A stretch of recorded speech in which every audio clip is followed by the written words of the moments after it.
I wanted to make a video of my new sump, my custom sump, and also I want to apologize for the camera quality. It's not the best. I'm using a Kodak Easy Share, just a little snapshot camera, so hopefully you can kind of see what I'm doing anyway. But this is my sump, and I've tried some different things with it. If you notice in my previous video, the filtration was totally different. My tank was cluttered with filtration. It was a fish only tank, and I really enjoyed my tank, but that was something at that time I was really that was my thing, you know, fish only, very simple. If you notice the artificial corals, the way they were arranged, I tried to make it look real, you know, and I appreciate your positive comments on that tank, but I caught the reef bug, so now I'm kind of getting into corals, and so I designed a whole new filtration setup.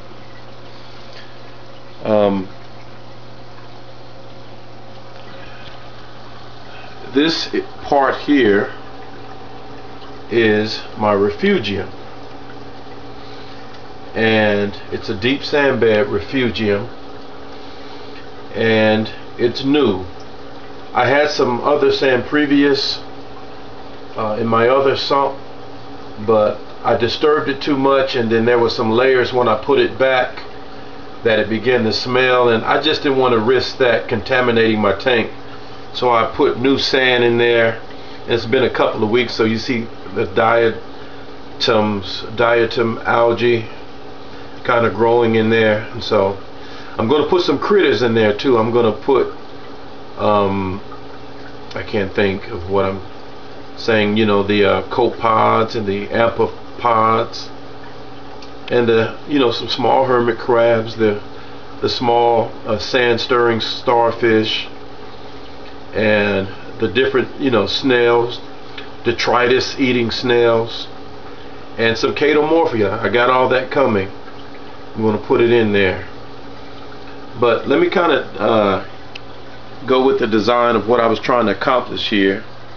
We'll go to the top first. This is the same tank, and you notice it's not nearly as cluttered as it was in the previous video on this channel.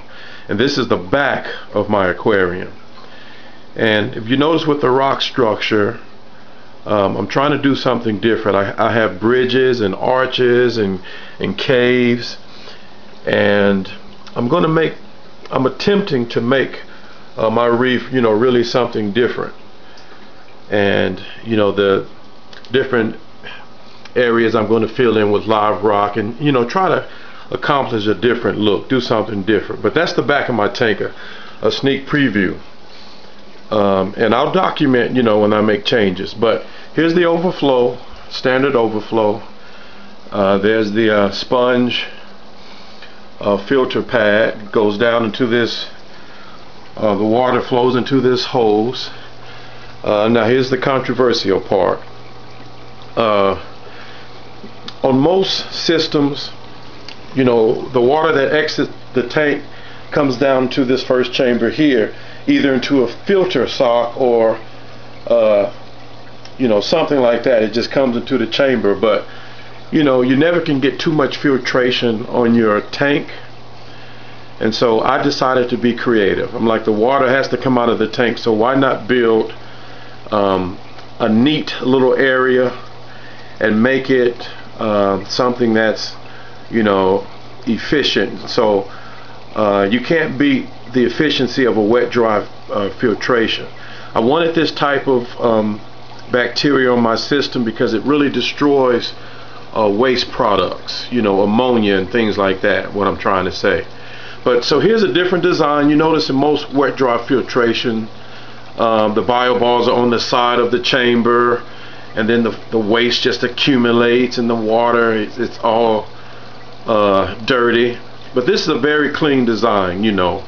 I have a coarse carbon pad here, the blue. pad here. I clean them out each day. The water trickles, you know, like 4 inches to the bioballs. So that's the good force. Any large particles, if they come through, are going to get pushed down to the bottom. It's going to come out here. I said that wrong, but you know, the water's going to flow down in this area, and I've put together this little section inside the first chamber. That's like a soap caddy with the suction cups on the back. You know, I got it at Walmart. You can put your soap in it or something, but I stuck it on the back wall of this sump here, and I put carbon in it, and the water comes out of that wet dry and goes directly over the carbon into this area here.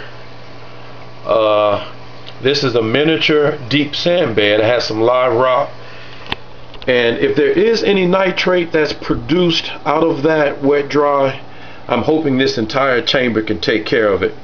This miniature deep sand bed, the water goes right into it out of the wet dry, stirs that sand up a little bit. I'm going to create a flowing top where I'll put a crab in there or a snail, and I'm going to create a top where I keep saying create like I'm a mad scientist or something, but I'm going to make a top where the water can go through, but keep in the animals, and just have this is like an experiment, you know, to where the sand bed can eliminate any nitrates. I have 5 fish.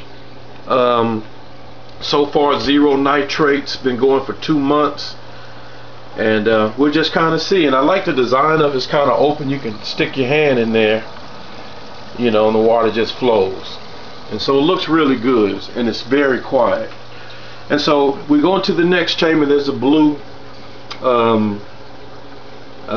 plastic that kind of keeps out the light, so I can kind of cut down on the algae accumulating in my skimmer.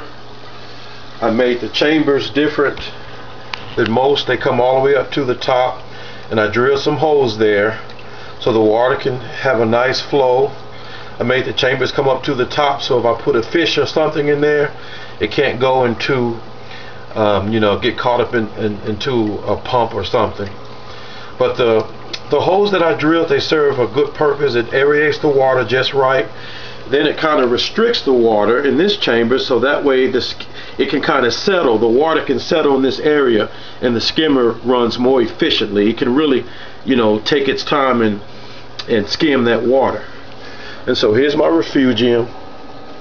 Like I say, I'm going to put all the needed critters in there to have success with this sand bed.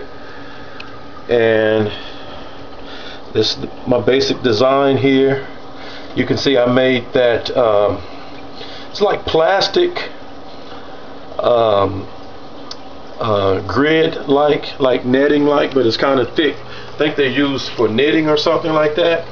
I may be getting my term wrong, but I made this to kind of cover the hole where the water flows through to keep out the crabs. It's, you know, it's kind of neat. And then this last chamber, when I put this plastic on, I kind of bent it,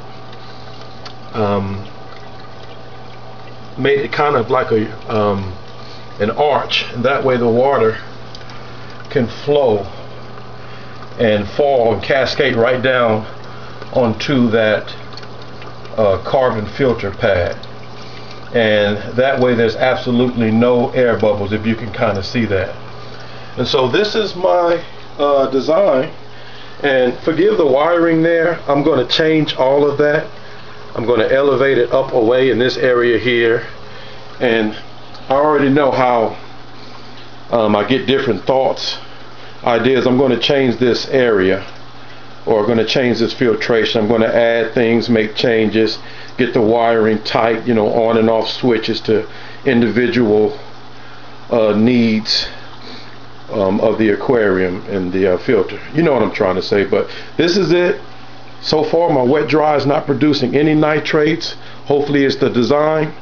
Let me know if I need to take the bioballs out. I'll do it eventually, but for now this is how it's working. All right, let me know. I want to hear your comments. I appreciate it.